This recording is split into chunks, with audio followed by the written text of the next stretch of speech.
Welcome to this YouTube channel. We are proceeding in the topic differentiation, and the area we are considering in this episode is increasing, decreasing, increment, and approximation.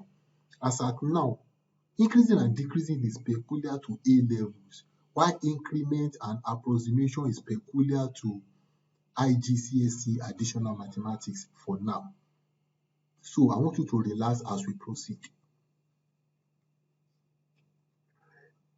Here we do introduction as increasing and decreasing is concerned, and as introduction is concerned, increasing and decreasing and nature of stationary point, they are similar. The only difference, you will see it as we proceed. We use almost the same style, the same method of solving maximum and minimum, which is nature of stationary point. But the distinction between increasing and decreasing and nature of stationary point, which is maximum and minimum, you will see as we proceed. So we'll give examples on increasing and decreasing, then I proceed to increment and approximation, where I will give explanation there through examples. Now, this is the question. And I want you to know that in increasing and decreasing, stationary point is also peculiar. Now, we have this equation, y is equal to x raised to power 4 minus 4x3. The y dx is 4x raised to power 3 minus 12x squared. You know, at the stationary point, the y dx go to 0. So 4x raised to power 3 minus 12x raised to power 2 is equal to 0. You can factorize that one. So you factorize, we get 4x squared in bracket x minus 3 is equal to 0. So that will go 4x raised to power 2 is equal to 0, or x minus 3 is equal to 0.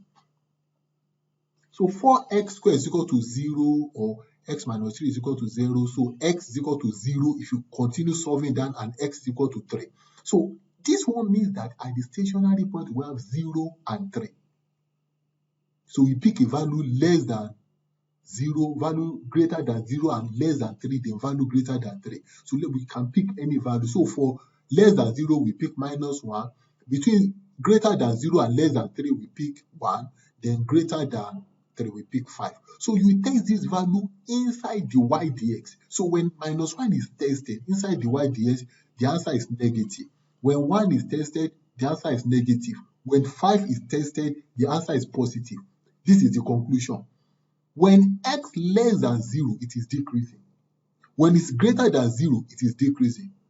When it's less than 3, it is decreasing. And when it is greater than 3, it is increasing. So this is the conclusion. 0 less than x and x less than 3, at this point, it is decreasing. Why? When x is greater than 3, that's only the condition when it is increasing. Another example. Y is equal to x raised by 4 minus 2x squared. That's the equation. At the stationary point, the y dx is equal to 4x raised by 3 minus 4h, which is equal to 0. Then we can factorize this one, which gives us 4x into bracket x squared minus 1 is equal to 0. So 4 is equal to 0, or x squared minus 1 is equal to 0. So x is equal to 0, or x is equal to plus or minus 1. So the peculiarity of this question is that it has 3 stationary points, which are 0, minus 1, 0, and 1. So less than 1, we pick minus 2. Between minus 1 and 0, we pick minus 0.5. Note, it's not compulsory that the number you to tell should be whole number. It can be fraction. And at times when you try to use a value, it give you undivided, use another value. It's not compulsorily that it should be whole number. So between 0 and 1, we pick 0.5, and greater than 1, we pick 2. So we test all these values inside the y dx. So when minus 2 is tested, we get negative. When minus 0.5 is tested, we get positive. When 0.5 is tested, we get negative. When 2 is tested, we get positive. This is the conclusion. Note that in this question, we are testing only one condition, and the condition is when it is increasing. So when it is greater than minus 1, you know it's positive. That one means it's increasing. And also when it is less than 0, it's increasing. And the last one, when it is greater than 1. So this is the summary. When minus 1 less than x less than 0, that is a condition when it is increasing. And when x is greater than 1. This is increment and approximation. In increment and approximation, I want to pay rapt attention to the example I will give so that you can understand it. This is a question. The area of a sphere with radius r centimeter is A is equal to 4 pi r squared. Find in terms of P the approximation change in A as r increases from 10 to 10 plus P, where P is more. Now, if you look at this, you can get A is equal to 4 pi r squared, which is the formula for the area of a sphere. Then from there, we can get the A, the R.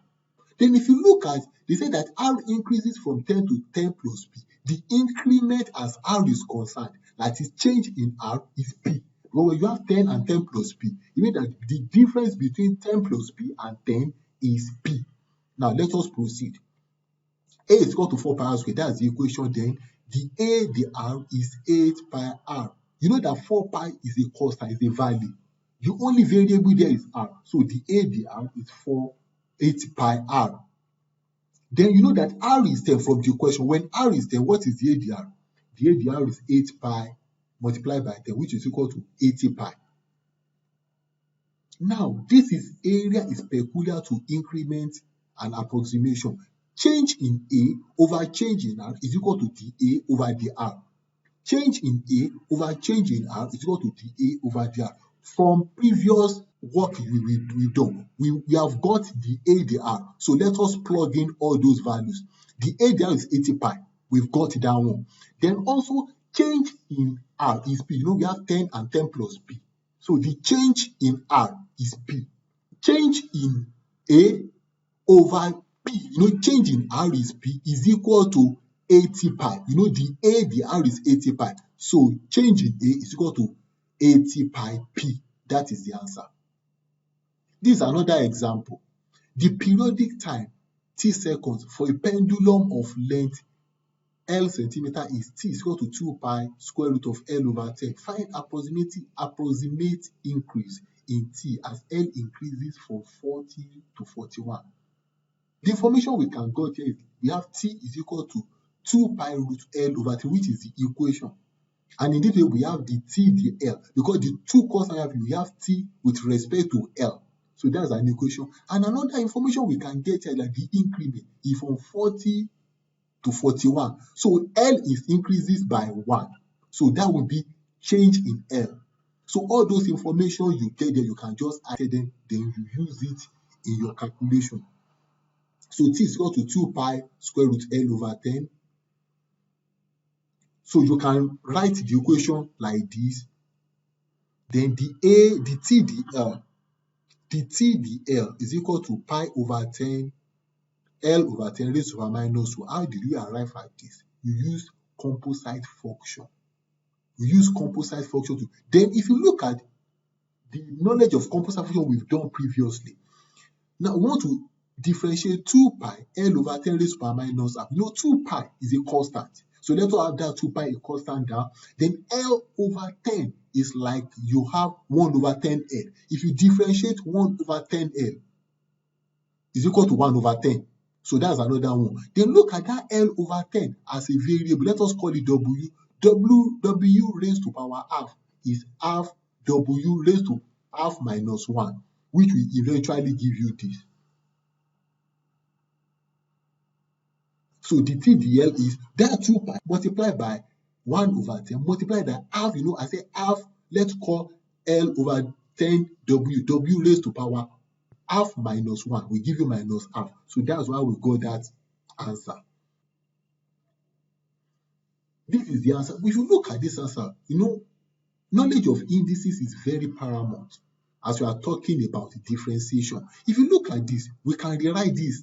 There is a way we can change that minus half to positive, and when we change it, that L and 10 we swap. We have 10 over L raised to power half like this. So when we have that one, we can have our, you know, our L is 40 previously. I said it, our L is 40. Then the T over L, when our L is 40, the T over L, we just substitute 40 inside the equation, and that one gives us pi over 2. The change in L is 41 minus 40, which is 1. Change in T over change in L is equal to dt over dl. And if you look at what we have done so far, our dt there, we've already got it. That's pi over 2. We've got change in L, that is 41 minus 40, which gives us 1. What we are looking for now is change in T. So we just plug in all those values, then change in T is equal to pi over 2. This is how far we go in this episode. I want you to try to solve as many questions, having word this over and over for better mastery. And don't forget to share with your friends, and don't forget to subscribe to the YouTube channel so that you can get new notification as I drop them in. Thank you and remain blessed.